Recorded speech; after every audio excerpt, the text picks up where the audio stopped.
Conversaciones Buenas Constituyentes tardes Australes. a todas y a todos quienes nos siguen por las redes de la Facultad de Ciencias Jurídicas y Sociales de la Universidad Austral de Chile, por Radio Universidad Austral o a través del podcast también de Derecho Watch. Bienvenidas y bienvenidos a un nuevo episodio de Conversaciones Constituyentes Australes, cuando ya cumplimos un año siguiendo el proceso constituyente. La semana pasada fue entregado formalmente el proyecto de nueva constitución al presidente Boric, que a su vez citó ya a las ciudadanas y los ciudadanos a pronunciarse sobre este proyecto en el plebiscito del 4 de septiembre de este año. Quedan entonces 2 meses para que todas y todos nos pongamos manos a la obra a leer, a conversar, a discutir para formarnos una opinión propia sobre el producto de la Convención Constitucional. Y eso es precisamente lo que vamos a empezar a hacer en la Facultad de Ciencias Jurídicas a partir de este momento, sin perjuicio que, como ustedes saben, ya en programas anteriores fuimos revisando el contenido de los acuerdos del Pleno, pero hoy día tenemos un texto ya sistematizado, con un orden estructurado, orgánico, de capítulos, con menos normas que las aprobadas inicialmente cuando íbamos por orden de los informes emanados de las distintas comisiones, y vale entonces la pena volver a dar una mirada a todo ese texto. La novedad que les tengo es que vamos a cambiar nuestro formato para poder tener justamente un espacio de conversación, no solo con los invitados y las invitadas, como ha sido hasta ahora la tónica en los programas anteriores, sino que también una conversación con el público. Y entonces las próximas sesiones de conversaciones, ahora conversaciones sobre la propuesta de nueva constitución, van a ser presenciales. Se van a realizar todos los jueves, a partir del jueves de esta semana, así que quiero dejarlas y dejar los invitados a sumarse a esta iniciativa, donde va a haber entonces un espacio para escuchar una presentación de las principales propuestas de la Constitución en distintos temas, y luego un espacio para resolver sus preguntas, sus dudas, y abrir entonces la conversación.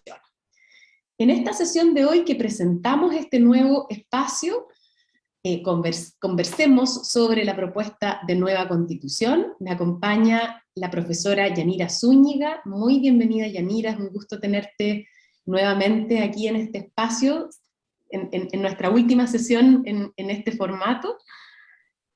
Muchas gracias por la invitación. Ya un año de conversaciones constituyentes, todo un honor, y aprovecho también la oportunidad para darte las gracias, Daniela, y al equipo de vinculación con el medio por la perseverancia en este espacio de difusión que yo creo que ha sido muy valorado y que seguramente va a contribuir también a esta conversación que tenemos que hacer ahora de no solo en plano de información, sino quizás también de evaluación de cuáles son las modificaciones más importantes, porque obviamente, como tú decías, el texto es tan extenso que no es posible. A veces será materia de los próximos cursos si se llega a aprobar esta propuesta, ¿no?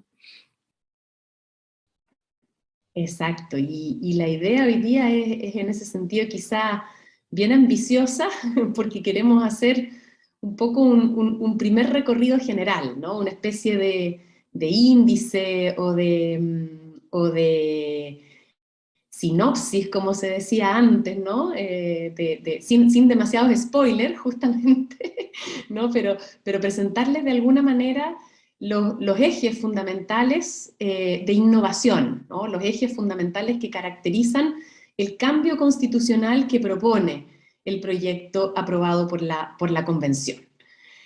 No vamos a entrar en detalle, como decía Yanira, en general ya es difícil abordar en detalle el texto completo, pero en esta sesión menos aún vamos a entrar en detalle, pero sí vamos a tratar de hacer, como decía, un mapa del recorrido que luego vamos a hacer con detenimiento en las sesiones presenciales a partir del jueves.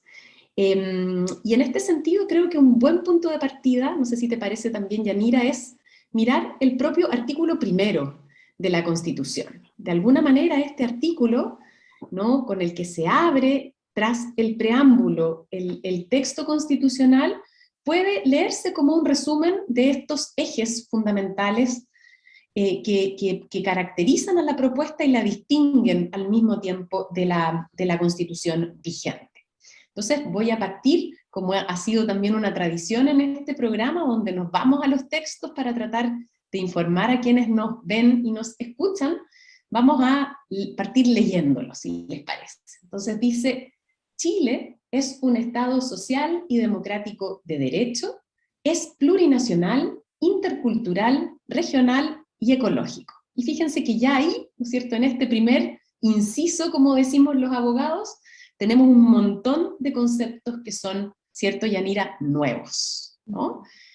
Y agrega el inciso segundo: se constituye como una república solidaria, su democracia es inclusiva y paritaria, reconoce como valores intrínsecos e irrenunciables la dignidad, la libertad, la igualdad sustantiva de los seres humanos y su relación indisoluble con la naturaleza. Voy a quedar hasta aquí, voy a dejar en suspenso el último de los incisos para relacionarlo ya con uno de estos conceptos básicos, ¿no? Si ustedes se fijan, tenemos una definición como Estado social, Estado democrático, pero al mismo tiempo esta democracia se adjetiva o se apellida como democracia inclusiva, democracia paritaria. Tenemos también en la caracterización del Estado como plurinacional e intercultural, como regional y como ecológico. Y son entonces estos 5 ejes, y a propósito del eje que tiene que ver con la democracia paritaria, vamos a aprovechar la expertise de Yanira, que yo ya ni la presenté porque asumo que es una vieja conocida, no vieja, pero sí vieja conocida Bueno, ya de la también, casa, ¿no? de todos quienes nos siguen, pero Yanira es experta en derecho constitucional y además, o digamos dentro del ámbito del derecho constitucional, tiene una larga trayectoria de investigación y publicación en temas de género. Entonces vamos a aprovechar también para conectar esta noción de democracia paritaria con un eje que uno podría identificar como más amplio y que tiene que ver con cómo esta Constitución asume una perspectiva o un enfoque más amplio de género. Pero partamos, Yanira, si te parece, por esta primera noción de Estado social de derecho, que es la que abre la Constitución.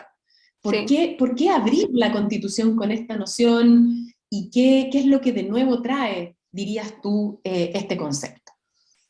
Bueno, yo creo que las razones por las que se abre son bien contextuales también con esta declaración, porque sabemos que buena parte de la discusión que promovió de una manera más acelerada la llamada revuelta social de octubre de 2019 tiene que ver con la discusión en torno a el poco desarrollo de los derechos sociales en el caso chileno, denominaciones que parecen muy técnicas, pero como son al mismo tiempo muy vivenciales, ¿no? Esta idea de que tanto el Estado se hace cargo de unas ciertas prestaciones sociales, que tanto en cambio le deja entregada la satisfacción de estas no solo necesidades, sino riesgos sociales.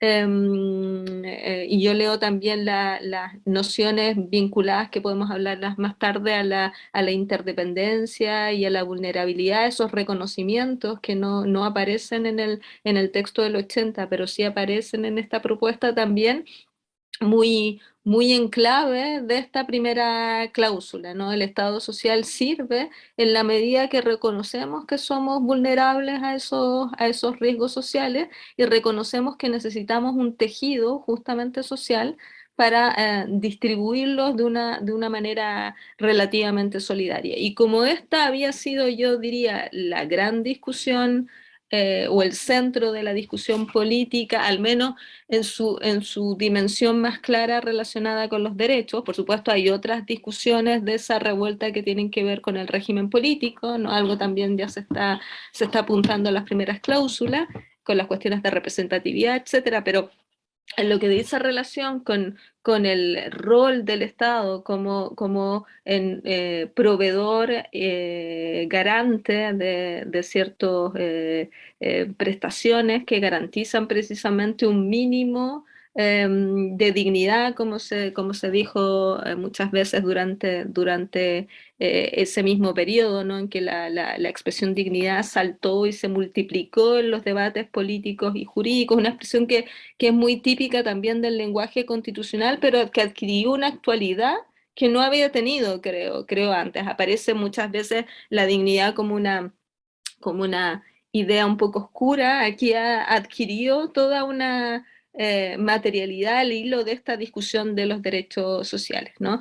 Y entonces, si notamos esta cláusula que viene a ser, quizás con la que hay que compararla, efectivamente es la cláusula del artículo primero de la Constitución vigente, que es también la declaración que hacen las constituciones sobre cómo entienden sus vínculos sociales. Lo propio hace la Constitución actualmente vigente. Ese encabezado no es para nada sorprendente porque ya apunta, diría yo, a este elemento más colectivista de la propuesta constitucional de cara a un modelo mucho más individualista. No es que no se encuentre ninguna traza de ideas de derechos sociales en la Constitución actual, pero evidentemente todo esto es una cuestión de grado. Y esa declaración es una declaración que es al mismo tiempo un statement, como dicen, ¿no? los anglosajones, porque es una declaración que está modulando ya el compromiso como decía, del Estado con esta dimensión, que además no solo se contentan con calificarla de igualitaria, sino como tú misma recordabas, ¿no? Al leer el texto, de inclusiva, de paritaria y de igualdad, que no utiliza tampoco a secas, sino de una igualdad sustantiva, o sea, cambia también la terminología, se compromete más con este modelo, diría yo, y cerraría con esto, que claro, es una innovación para el caso chileno, dada la influencia que había tenido en esta poco desarrollo, precisamente en las normas de la Constitución del 80, pero evidentemente no es una innovación en el constitucionalismo. O sea, el constitucionalismo contemporáneo se define por el desarrollo precisamente del Estado social.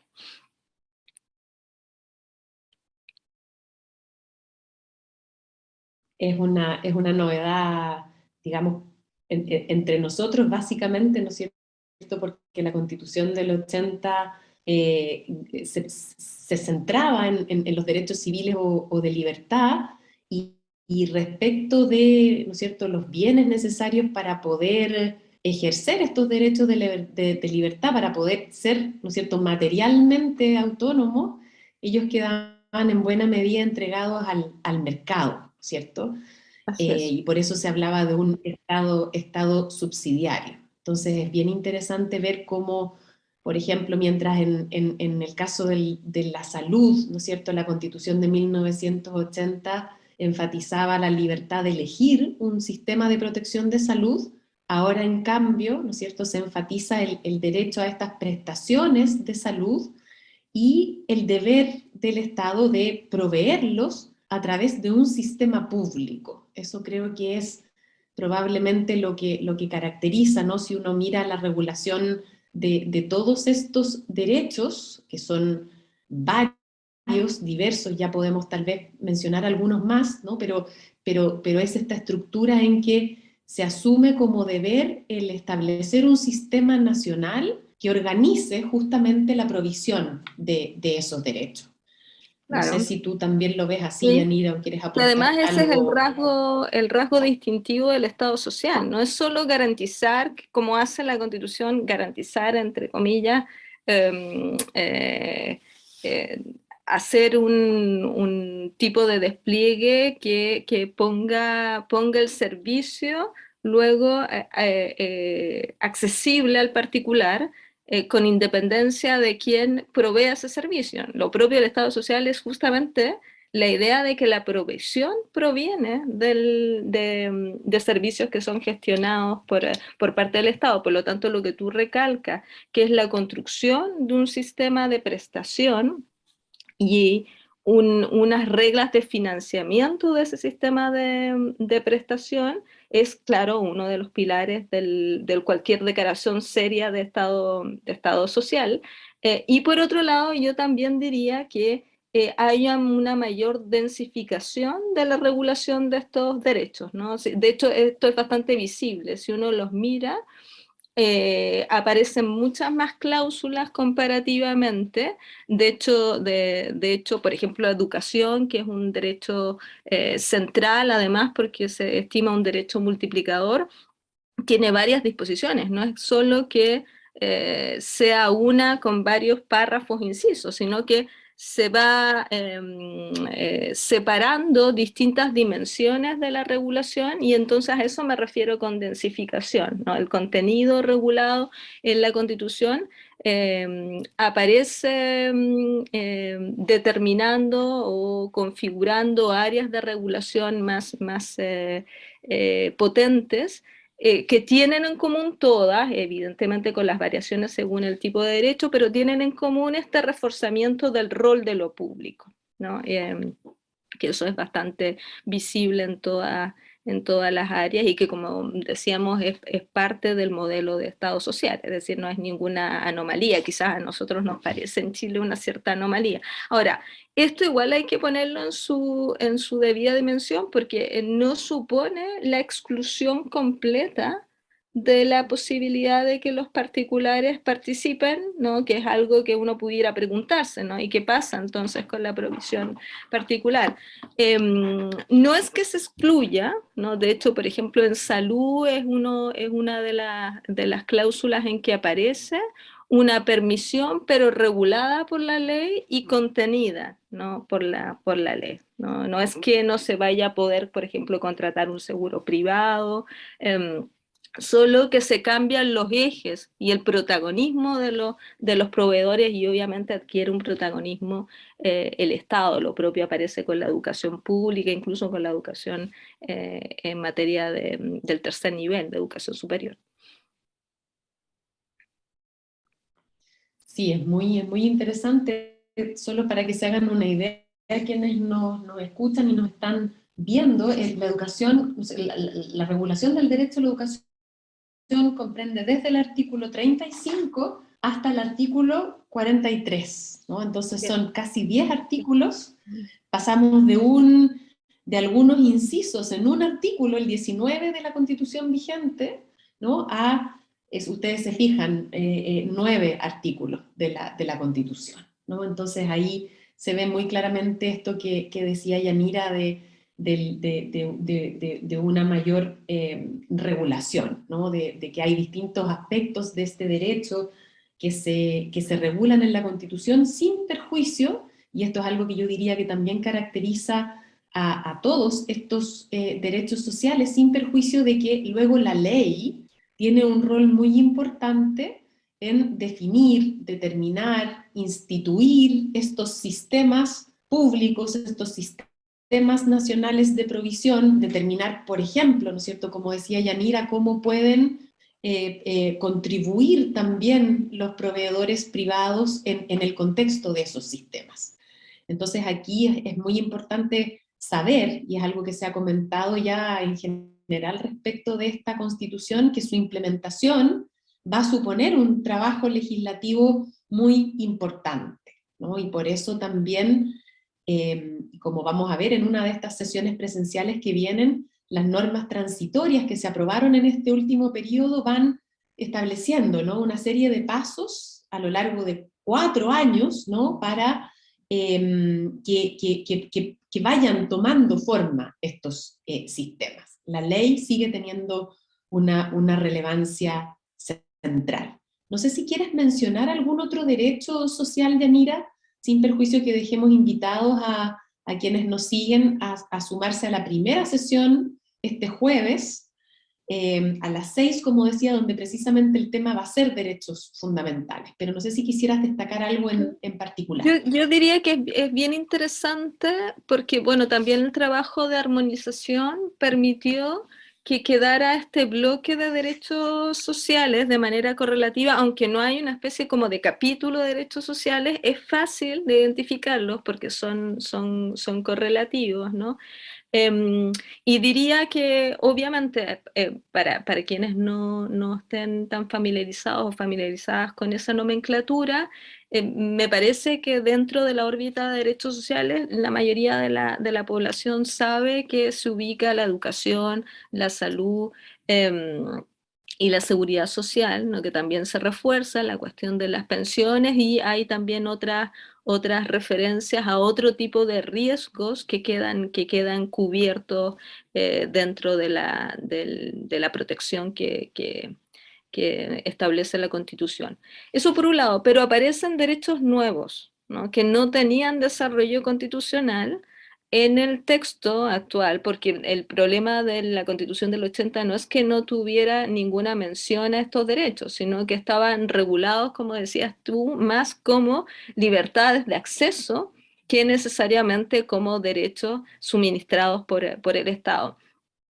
Pero además de estos derechos que hemos comentado, que cambian o que giran en su concepción y sobre todo son fortalecidos en su provisión por parte del Estado, aparecen nuevos derechos como uno que ha estado en la discusión, que creo muy relevante porque no estaba consignado, incluso las Cortes habían tenido a veces que pronunciarse en recursos de protección si podía o no ser considerado un derecho implícito, el derecho a la vivienda se vuelve un derecho explícito con una serie de garantías, ¿no? Alrededor del acceso y tenencia a esta vivienda, que no solo en propiedad, dicho sea de paso me parece bien, porque la norma de propiedad protege por sí solo al que tenga una vivienda en ese régimen, pero ya sabemos que en países no siempre se puede acceder en régimen de propiedad, y la garantía de la tenencia de la vivienda parece razonable porque es una garantía para la cobertura de la habitación, no solo de la persona, sino de su familia.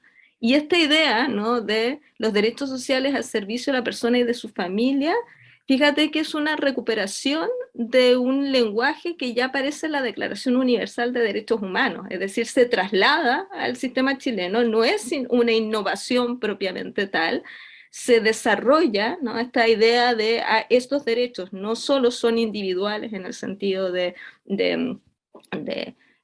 favorecer al titular, sino que están muy pensados para poder sostener precisamente nuestras dinámicas más básicas familiares. Y aparecen otros que son de desarrollo progresivo, como el derecho a la ciudad, ¿no? Y a ciertos entornos.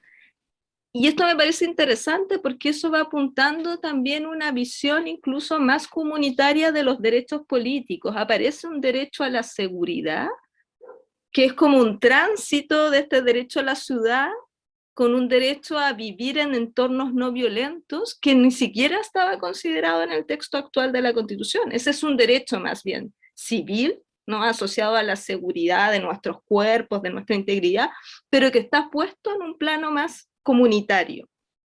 Y ese fenómeno, como la recomposición incluso de esos derechos liberales a la luz de un contexto más comunitario, un contexto más colectivo, también me parece una cuestión bien interesante del texto constitucional, que yo creo que ha sido poco resaltada, y que uno podría tener la sensación que los derechos de libertad se comprimen demasiado, y no es así, ¿no? Incluso aparece un derecho de libre desarrollo de la personalidad que no aparecía tampoco en el texto actual, que es un derecho típicamente liberal, ¿no? Un derecho de resguardo de los planes de vida, como dirían básicamente la filosofía liberal. Ese derecho no estaba consignado tampoco en el texto actual, no es un derecho propiamente social, es un derecho liberal y aparece. Por lo tanto, hay desarrollos de derechos nuevos que están pensando nuestra vida social en términos comunitarios y en términos de mayor complejidad,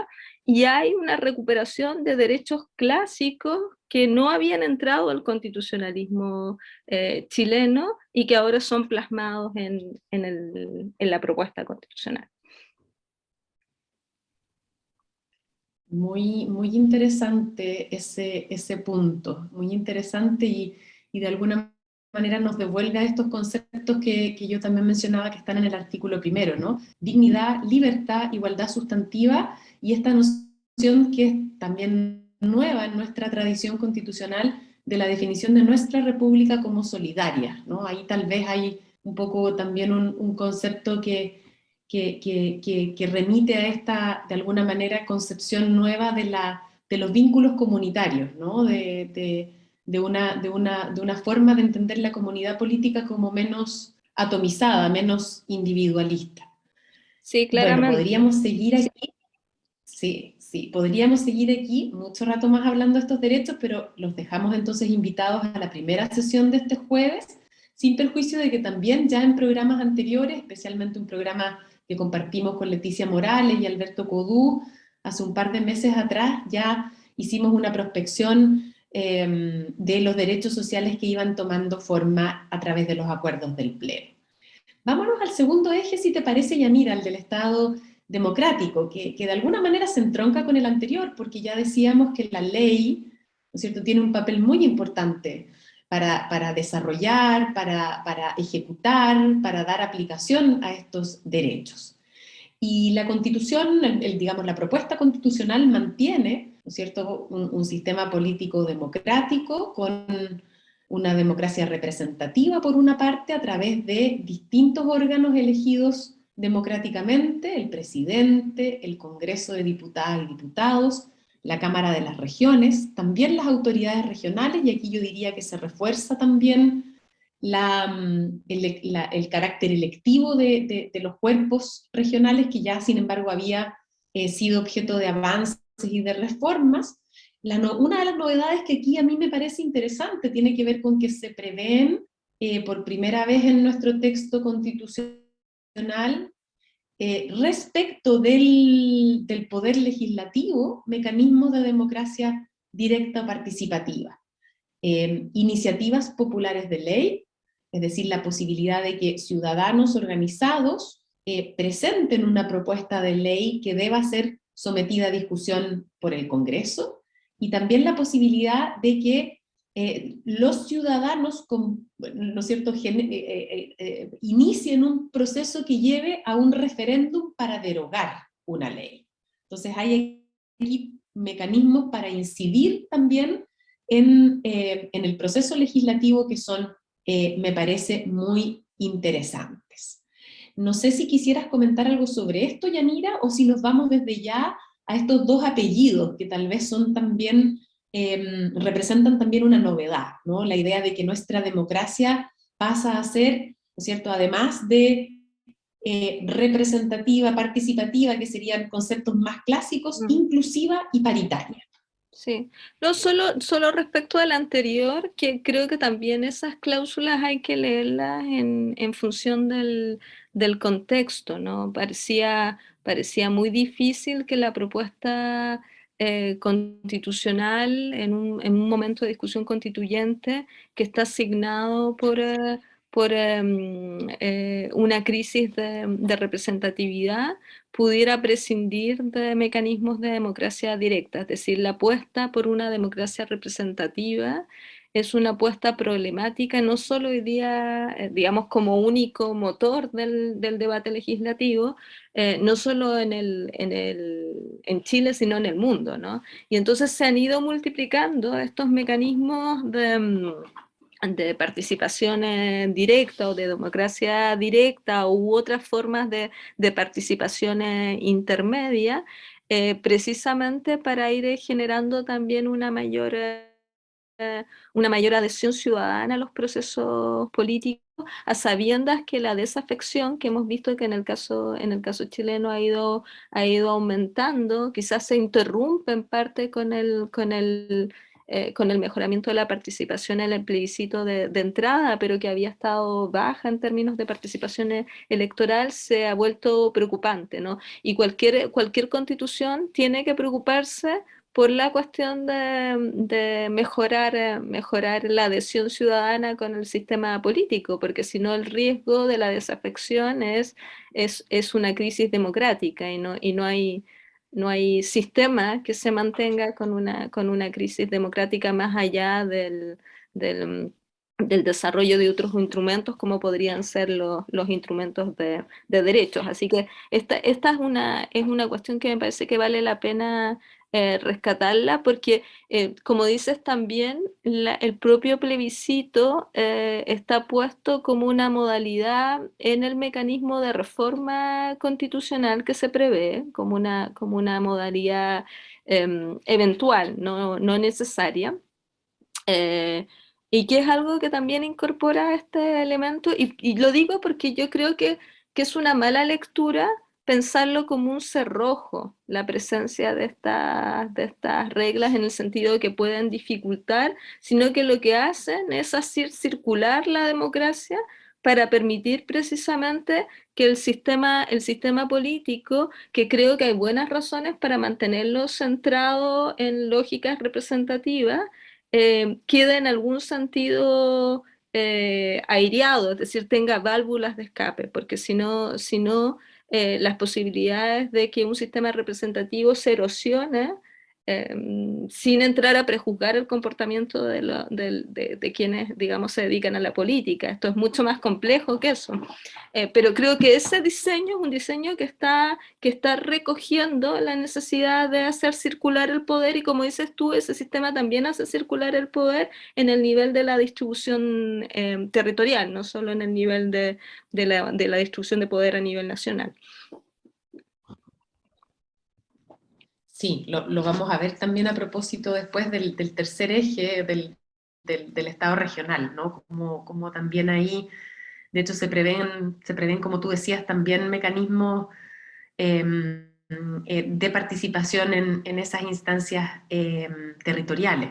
Y también es interesante en este sentido recordar que a propósito de este reconocimiento de la importancia de la adhesión ciudadana, ¿no? Y de que sin la participación de los ciudadanos, las posibilidades, ¿cierto?, de erosión, de crisis del sistema político son muy altas, es que también esta Constitución establece el voto obligatorio, ¿no? Después de que tuviéramos un experimento por varios años y varias elecciones con el voto voluntario, se vuelve, y ahora se vuelve a nivel constitucional, al voto obligatorio desde los 18 años, y es interesante también, ¿no es cierto?, cómo aquí se abre la posibilidad de voto facultativo para los adolescentes, las y los adolescentes desde los 16 años. También Y ese es eso, un eso es cambio bien interesante. interesante, porque yo creo, no sé si tú recuerdas hace tiempo, yo tengo la sensación que las dos teníamos una posición más liberal respecto del voto voluntario, al menos yo la cambié, no sé en tu caso, pero creo que es bueno reconocer esto, porque creo que las respuestas políticas son respuestas que están muy asociadas al contexto. O sea, no son buenas o malas en abstracto, sino que son funcionales a determinados contextos. Y por eso que creo que no está bien pensarlas como dogmas. Y en ese sentido, me parece que el retorno a un sistema de voto obligatorio está hablando también de una reflexión a la luz de una evidencia que no se tenía a la vista cuando se tomó esa decisión. Y tampoco debiera ser vista necesariamente como una restricción o como un peso, sino quizás y vinculada con esta otra norma que permite una incursión temprana, ¿no?, de adolescentes en el proceso de participación política como una forma de crear incentivos para la labor ciudadana. Entonces, creo que es interesante también ver si esas dos reglas en un futuro van a tener rendimientos en este sentido. Todavía no lo podemos saber, ¿no? Pero es obvio que ese es el objetivo de esas normas. Sí, yo también reconozco ahí haber cambiado también de posición, o haberme también abierto a considerar como tú dices, otras evidencias y otras formas de mirar también el tema del voto, ¿no? Uno esperaría que también en un sistema con voto obligatorio el Estado también asuma un compromiso, y esto a propósito del derecho a la educación, con la educación cívica, ¿no? Que hemos visto que es algo que también ha sido una deuda o un déficit del que de alguna manera también estamos recuperándonos y viviendo las consecuencias en este proceso, ¿no? Donde de alguna manera las ciudadanas y los ciudadanos no siempre se sienten con herramientas para entender lo que está pasando. Entonces, creo que ahí hay un trabajo bien, bien importante que hacer, y que el voto obligatorio de alguna manera lo fuerza, ¿no? A generar conciencia y herramientas también para enfrentar críticamente esos espacios de participación. Y aquí ya vemos probablemente uno de los sentidos que tenga esta noción de inclusividad, ¿no? Como también se abre la democracia a un grupo, ¿no? Cuya en algún sentido, ¿no? Agencia, capacidad política no ha sido tradicionalmente visibilizada, que es el grupo de los niños, niñas, adolescentes. Pero ciertamente el concepto de democracia inclusiva es también más amplio, ¿cierto? No sé si quieres ahí hacer alguna referencia antes de irnos a la democracia, bueno, paritaria. Me imagino que hay una Sí, conexión ahí sí, entre las claro, dos nociones. pero yo creo que en realidad es una cuestión, la de este concepto de inclusividad, que ha sido objeto de atención de varias perspectivas teóricas.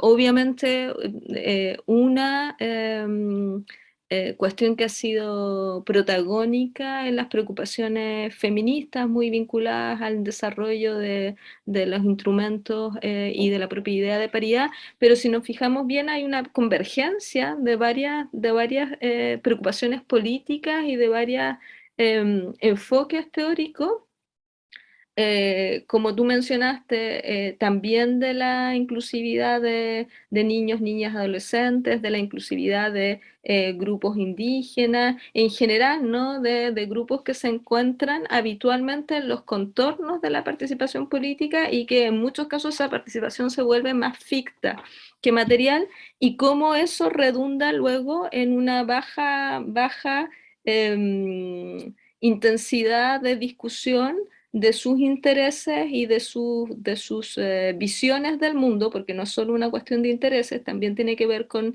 las visiones que tienen las personas que están formadas al hilo de sus propias experiencias vitales, y cómo esas también tienden a operar como si fuera fuerza centrífuga, ¿no? Están siempre en los márgenes. Entonces, todas estas preocupaciones de los movimientos ligados a lo que algunas teorías han dado en denominar teorías de la presencia en la política, ¿no? O democracia de la presencia, que no sustituye a la democracia de las ideas, pero sí la complementa, ¿no? A través de instrumentos de representatividad específicamente pensados para esos grupos, está creando este arco que yo creo que bajo el texto constitucional está yaciendo en la idea de inclusividad, que creo que es una idea que funciona tanto para las cláusulas de derecho antidiscriminatorio, que también son reforzadas, pero tiene esta dimensión política, participativa, ¿no? Que es la dimensión de estos instrumentos específicos de participación o de representatividad, como pueden ser, por supuesto, la paridad o como son los escaños reservados, que probablemente son los más conocidos, dada precisamente la discusión que hubo para su incorporación al proceso de elección de la propia Convención Constitucional. Sí, exacto. Vamos a hacer alguna referencia en los escaños reservados en el contexto del eje que tiene que ver con la plurinacionalidad, la interculturalidad, y también aquí hay referidos, ¿no es cierto?, deberes del Estado, de nuevo, normas legales que tendrán que complementar aquí, ¿no es cierto?, estos principios constitucionales para hacer efectivas medidas, dice por ejemplo la Constitución, afirmativas para facilitar la participación y la incidencia, por ejemplo, de personas con discapacidad, ¿no? Entonces, ahí hay, por ejemplo, ¿no? Una preocupación que está también expresada en el texto. Pero decíamos que la paridad, ¿no? A propósito de la paridad de género, es también un ejemplo muy visible de la adopción, en un sentido más amplio, de una perspectiva de género que tiene muchas representaciones, y me encantaría, Yanira, si tú brevemente pudieras hacer un poco una síntesis de este hilo que recorre la Constitución y que ya lo veíamos muy presente, sea en la discusión sobre la conformación de la convención paritaria, también aquí, ¿no? Y en los reglamentos de funcionamiento de la convención, como la adopción de una perspectiva de género estaba ya presente. Entonces, ¿qué resultó de esto? ¿Qué destacarías tú a propósito de este eje que ha hecho que algunos hablen de una constitución feminista, ¿no? No sé si tú la calificarías así No, sí, la calificaría sí, porque de hecho escribimos con Viviana Ponce de León un texto previo, ¿no? De cuáles podrían ser los indicadores, obviamente cuando estaba la discusión solo de paridad en la configuración de la Convención Constitucional, de un eventual texto feminista. Yo creo que si hacemos el ejercicio de mirarlo a la luz de eso que identificábamos como cuestiones, rasgos que se habían dado en otros procesos constituyentes, pero que podían intensificarse en el caso chileno, dado precisamente la regla de paridad de salida que se estableció aquí, que ya sabemos cuál fue su resultado en términos de integración. Yo creo que esa proyección se cumplió en términos de trasvasijar esa presencia equilibrada en un contenido o en un mayor protagonismo de las cláusulas relacionadas con las cuestiones de género. Por supuesto, la paridad es una de las más vistosas, pero además la propia paridad se fue diversificando en su configuración en el debate constituyente chileno. Esto ha sido destacado a propósito también de la cuestión de cómo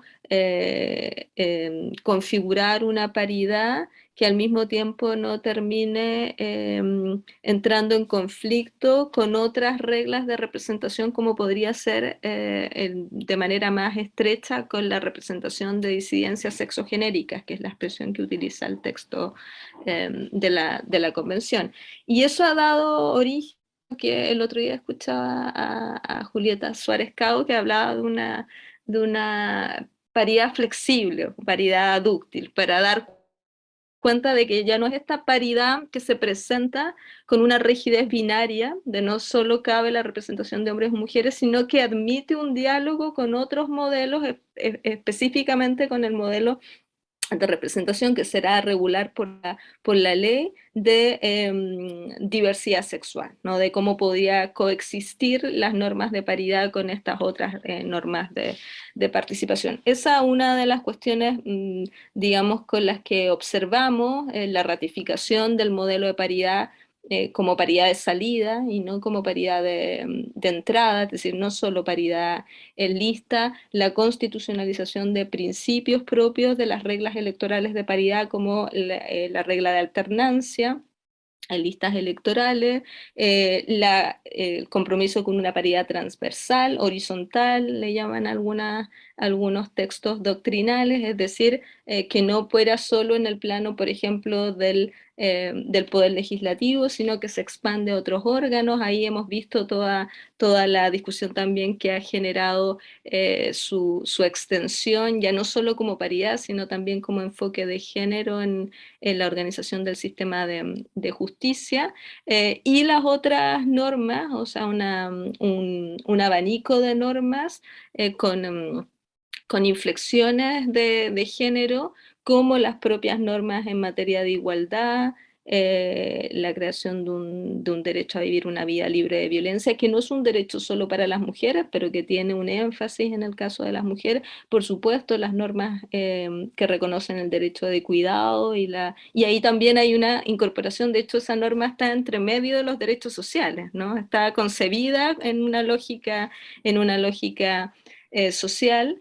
y obviamente el reconocimiento de derechos sexuales y reproductivos. Y para qué decir una cuestión que es bastante obvia, que el texto aparece en su lenguaje ya generizado. Esto también es una consecuencia de la presencia de mujeres. Y es todo un desafío constitucional. A mí me tocó estar en esa sesión de discusión de cómo, en la última de armonización, de cómo se hacía, ¿no? Y es el dilema de la economía en el lenguaje versus la visibilización de la presencia de mujeres, que a veces obliga a comprometer un poco esta economía para hacer doblajes de lenguaje. Pero yo diría que ese es un compendio de las cosas que aparecen, que son innovaciones bien, bien importantes y que pueden ser bien transformadoras también.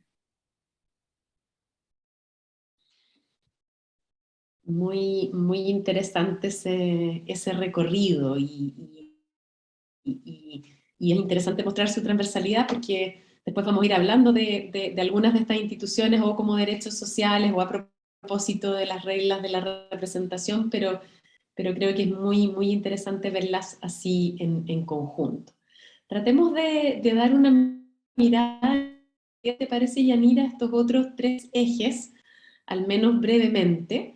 El eje del Estado regional, donde se inaugura aquí una figura en cierto sentido, ¿no?, intermedia, que no es la de un Estado federal, que mantiene, digamos, la forma unitaria del Estado, pero que apuesta fuertemente a descentralizar, ¿no?, a modificar el centralismo típico del, digamos, esquema político chileno, dotando de mayor poder, de mayores atribuciones a lo que la Constitución, la propuesta de Constitución llama entidades territoriales autónomas, ¿no? Entonces, seguimos con un esquema de organización en regiones y comunas, pero se les pone este apellido de autónomas, ¿no?, para destacar precisamente cómo las disposiciones constitucionales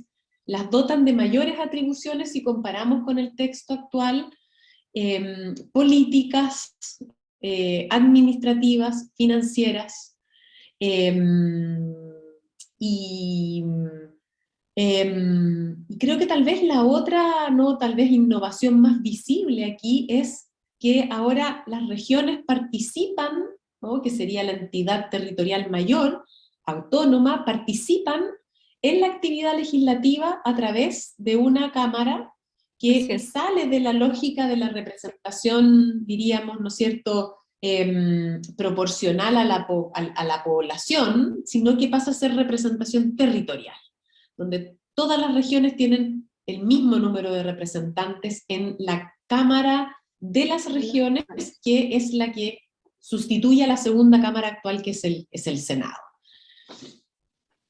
Sí, No sé si son, quieres son varias. destacar algo aquí, Yanira, o agregar alguna... Sí, yo diría lo mismo. Obviamente hay una apuesta por un modelo que está desarrollado en otros países, que es este tipo de modelo intermedio, ¿no? Con ciertas transferencias, como dices, más concretas que permitan una autonomía, que esto siempre hay que decirlo, porque la idea de autonomía evoca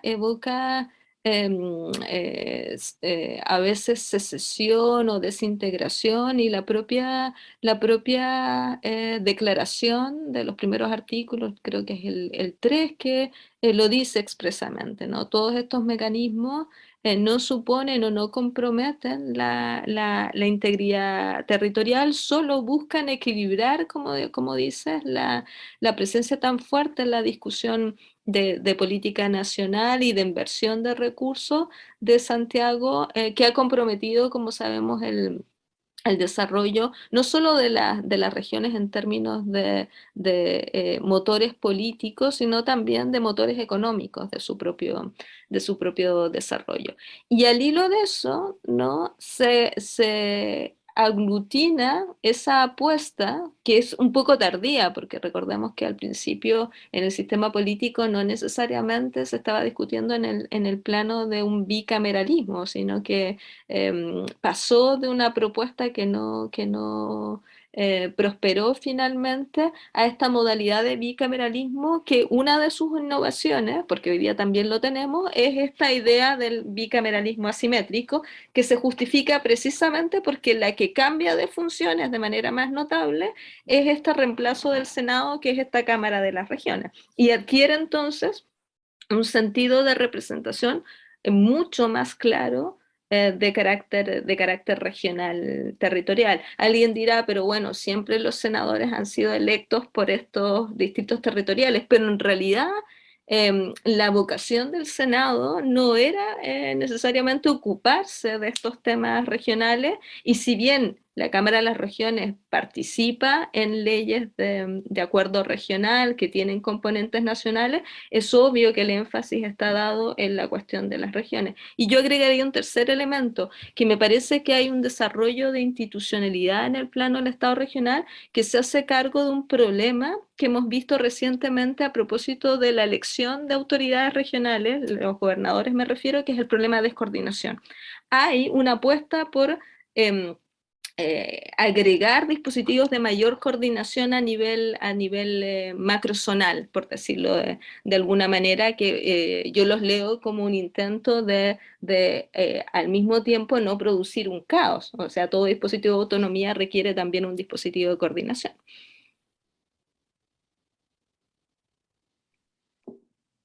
Sí, creo que es muy interesante eso, que también está presente a varios niveles, ¿no? Por ejemplo, instituciones de coordinación de las comunas dentro de la región, que también es interesante, y después, ¿no es cierto?, esta idea también de macrozonas o de posibilidades de asociación también entre regiones. Vamos, en el ciclo de charlas va a haber dos sesiones donde se van a tocar estos temas, una referida al sistema político, ¿no es cierto?, lo que comentaba Yanira sobre este bicameralismo asimétrico, de qué manera se mantiene un presidencialismo, también todas estas cuestiones que tienen que ver con los órganos centrales del Poder Ejecutivo y el Poder Legislativo van a ser abordadas en una sesión, y tenemos luego una sesión también dedicada ya con detenimiento a las cuestiones del Estado regional. Y hay en los podcasts anteriores y videos anteriores también algunas sesiones donde participó, por ejemplo, Egon Montesinos, Felipe Paredes, donde pueden también ya ir encontrando insumos a esta discusión que fueron planteados durante el proceso constituyente.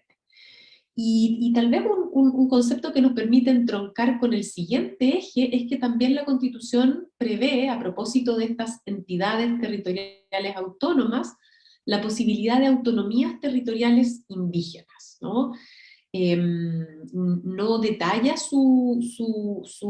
digamos, regulación, sino que también aquí deja entregada una ley su previsión, bajo, ¿no es cierto?, la hipótesis de que puede haber comunidades estructuradas, organizadas, que habitan un territorio y que puedan estructurarse, ¿no es cierto?, también como entidades que en ese contexto ejerzan su derecho a la autodeterminación y puedan regular algunas cuestiones autónomamente, coordinándose con las otras instancias, ¿no es cierto?, comunales y regionales previstas por la Constitución. Y aquí tenemos una manifestación de este cuarto eje, que es el del carácter plurinacional e intercultural del Estado en esta nueva definición que propone el proyecto de nueva Constitución. Y aquí sí, diría yo, hay una novedad muy sustancial y que está generando bastante discusión, es uno de los puntos, ¿no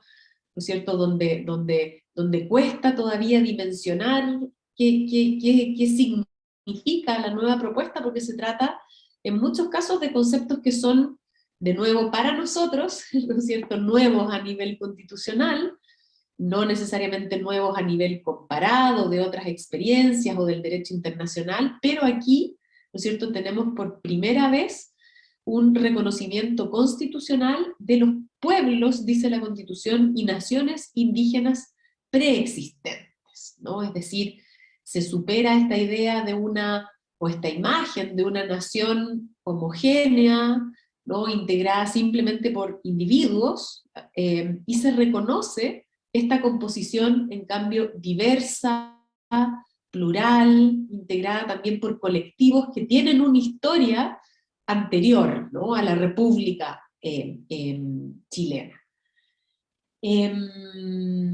Aquí también hay muchas instituciones, no sé, Yanira, si quisieras tú destacar alguna que tienen que ver con este reconocimiento del carácter plurinacional e intercultural del Estado. Hay varias cuestiones que se regulan, porque al final lo que termina constituyendo este modelo, que salvo la idea de plurinacionalidad que está más arraigada claramente en el constitucionalismo latinoamericano y especialmente en el texto boliviano, está bebiendo muy fuertemente el diseño de este reconocimiento del Convenio 169 y de la Declaración de Naciones Unidas sobre pueblos indígenas, recogiendo el espectro de derechos que por un lado son derechos que pudiéramos llamar derechos políticos, ¿no? Que asumen elementos propios de autogobierno en sede de autonomía política, de reconocimiento de influencia de los pueblos indígenas luego en la política nacional, como a través del derecho a la consulta, de reconocimiento de sus derechos de identidad cultural, que también son variados, y de reconocimiento en sede judicial de las particularidades de este grupo en la aplicación de las normas jurídicas nacionales.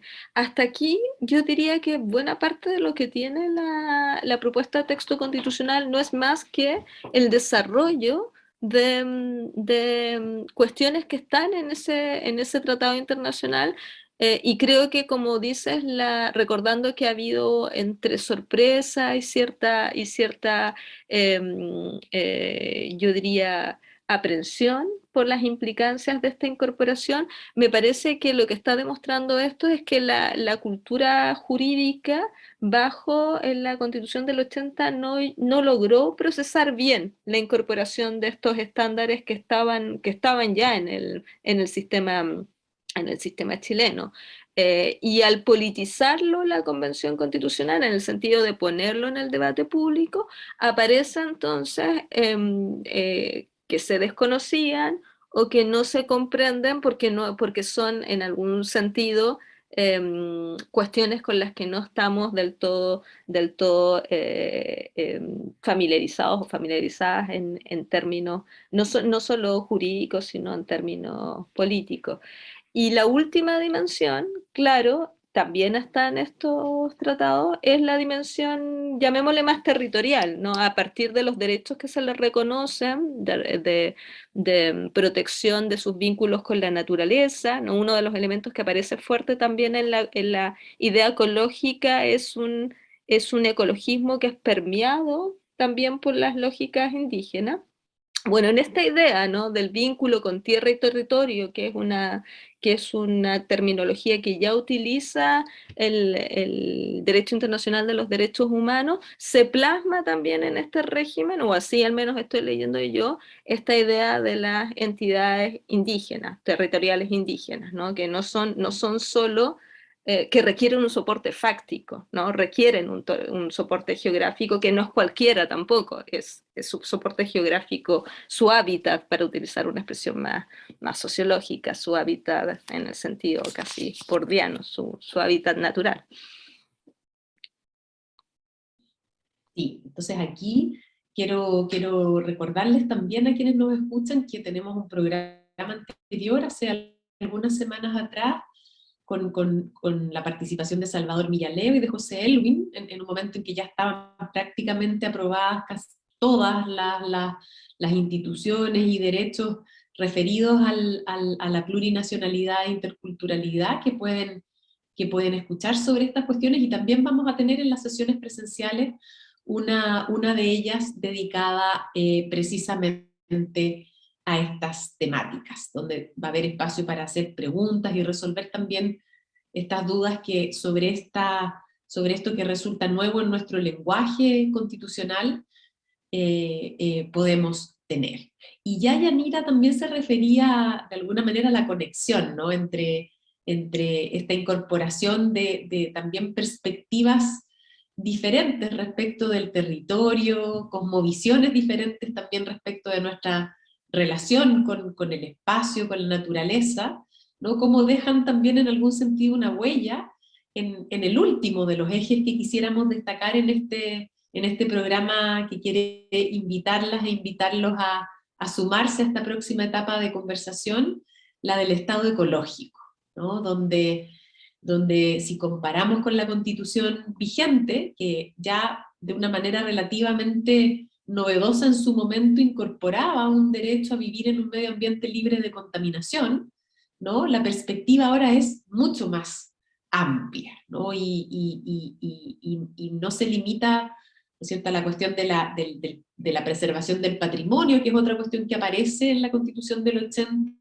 y de la evitación de la contaminación o del, digamos, de este medio ambiente libre de contaminación, sino que parte por reconocer precisamente derechos a la naturaleza, que es algo que también ha generado alguna perplejidad, ¿no? Y que de alguna manera la saca, ¿no?, de este nivel de ser un objeto de derechos de los hombres y un medio, ¿no?, para satisfacer nuestros fines, a reconocerla en algún sentido como un fin en sí mismo, ¿no? Como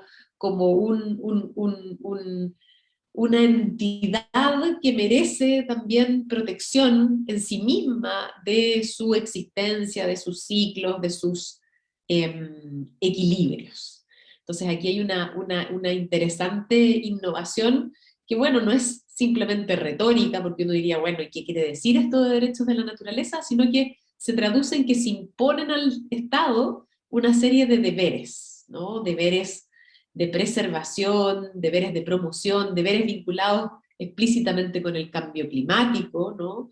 Por ejemplo, y también deberes a la sociedad. Se asume que cada uno de nosotros tiene deberes, y por ejemplo se prevé expresamente el deber de reparar los daños causados a la naturaleza sin perjuicio de las sanciones que también pudieran sufrirse a raíz de esos daños.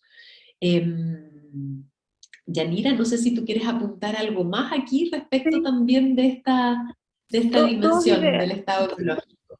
Una idea como más bien general, yo creo que si este texto llega a aprobarse, desde el punto de vista de su contribución al constitucionalismo global, es este uno de los ingredientes. El otro creo que es género. Me parece claro, ya se ha dicho, pero creo que el otro eje de un constitucionalismo más progresivo, pensado en los desarrollos futuros, es esta manera de encarar la cuestión ambiental desde una perspectiva declaradamente ecológica, no solo por lo que estás comentando, ¿no?, que supone un compromiso más bien en términos de restricciones de los derechos, de autolimitaciones, ¿no?, como sociedad y como conjunto de individuos, que son las limitaciones que requiere cualquier ejercicio serio de preservación de la naturaleza, sino porque hay también un desarrollo en el caso de la propuesta constitucional al hilo de esta noción de bienes comunes, de espacios territoriales que no teníamos en el texto constitucional, y quizás el más vistoso es la idea de maritorio, ¿no? Esto de no haber tenido un reconocimiento del espacio, del mar y del vínculo que tiene un país oceánico como Chile, creo que también es una innovación bien interesante en términos de esta idea de generar un espacio al mismo tiempo de desarrollo económico, pero que sea compatible no solo con la sustentabilidad de ese desarrollo, sino también con la preservación de patrimonios ambientales. Es decir, es una idea mucho más potente que la que tiene la Constitución del 80, reconociéndole a la Constitución del 80 que en esto también fue precursora. Es decir, tampoco se trata de negar que ahí había una evolución para ese momento, pero aquí esa evolución en el momento que estamos viviendo, obviamente se nutre de otros contenidos y yo creo que al mismo tiempo recupera cosas que habían sido importantes en el lenguaje geopolítico chileno, pero que no estaban reconocidas constitucionalmente, ¿no? Como esta relación tan fundamental con el mar, no solo como un espacio parte del paisaje, sino que en el que se desarrollan funciones también de orden económico y de preservación. Y creo que esto está vinculado en parte también con algo que se había empezado a hacer en Chile, que es parte en cierta medida, creo, de nuestra tradición política reciente y de la que deberíamos sentirnos orgullosos, que es también la preservación de algunos espacios como glaciares, ¿no? Algo que se empieza a hacer en algunos gobiernos anteriores, en los que ha habido continuidad de política de Estado, me parece, en esas lógicas de preservación y que ahora estarían recogidas eventualmente en la propuesta constitucional. Así que yo creo que esta es una de las innovaciones más de punta del texto constitucional que cabría destacar, porque a veces uno dice ecologista y la gente piensa que esto es algo hippie solo, que no tiene dimensiones geopolíticas y las tiene también.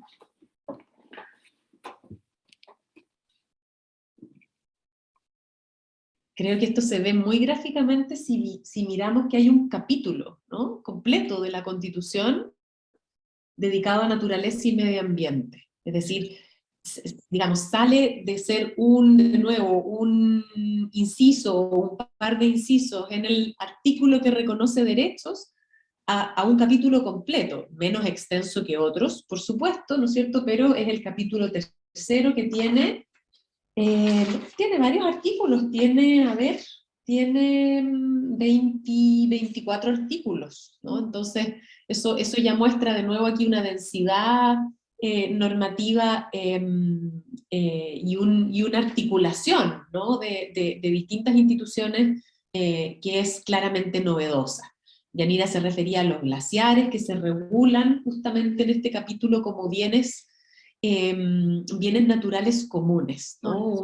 Se reconoce un estatuto especial también a las aguas, los campos geotérmicos, eso también es una innovación, el aire, la atmósfera, la alta montaña, ¿no? Y entonces se establecen deberes especiales de protección. El Estado tiene un deber general de protección respecto a la naturaleza, pero respecto de estos bienes hay deberes especiales. El agua merece seguramente un tratamiento especial en cuanto a innovaciones, porque aquí sí, ¿no es cierto?, a propósito de su carácter de bien común natural, se introduce una novedad importante respecto de lo que había sido la regulación anterior al prever que las autorizaciones de uso, ¿no?, estos permisos administrativos sobre el agua, porque la Constitución actual también prevé que el agua es un bien común, no directamente apropiable, pero el problema es que sobre los permisos de uso sí existía, ¿no es cierto?, o existe todavía la posibilidad de propiedad. Y ese es entonces el punto, digamos, un punto sensible en que innova en esta materia la propuesta constitucional. Así es. Aquí tampoco vamos a poder entrar en detalle, pero hay ya un programa especial dedicado, un capítulo anterior que fue conducido,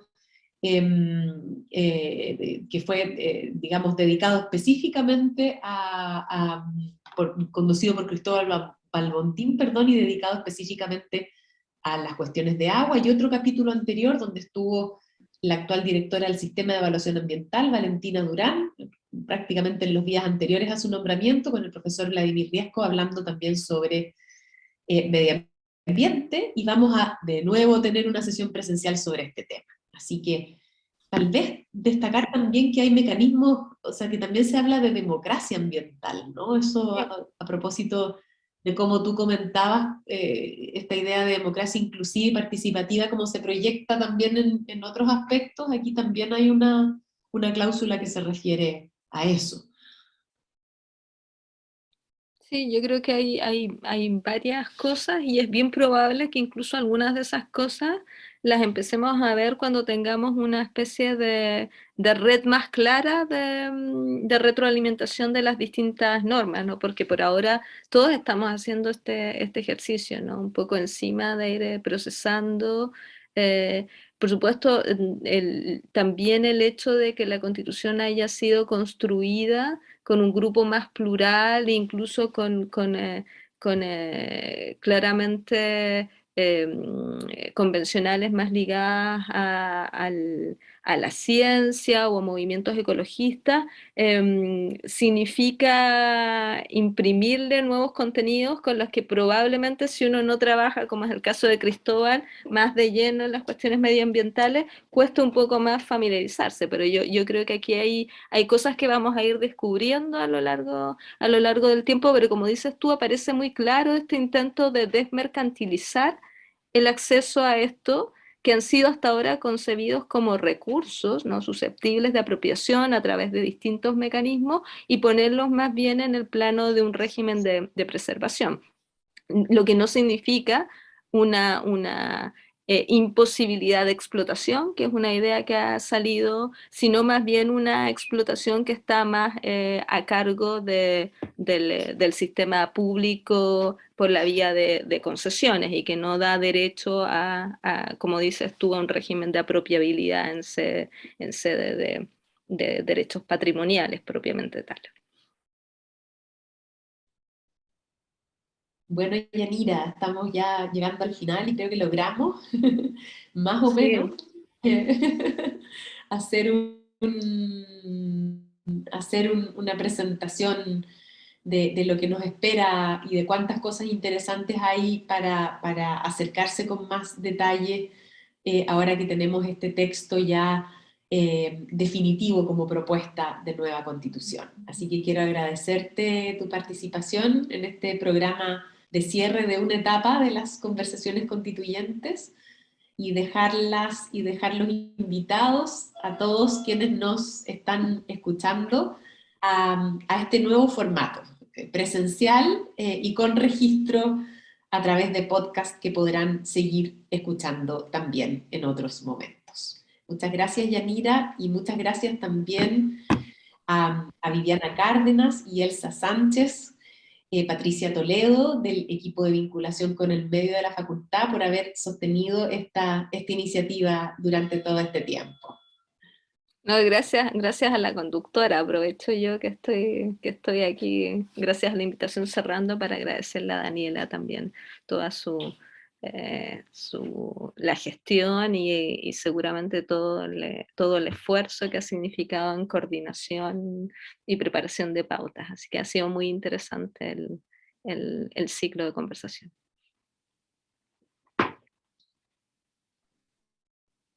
Gracias, Yanira, y hasta pronto entonces presencialmente, ojalá, a nuestras espectadoras y a nuestros auditores.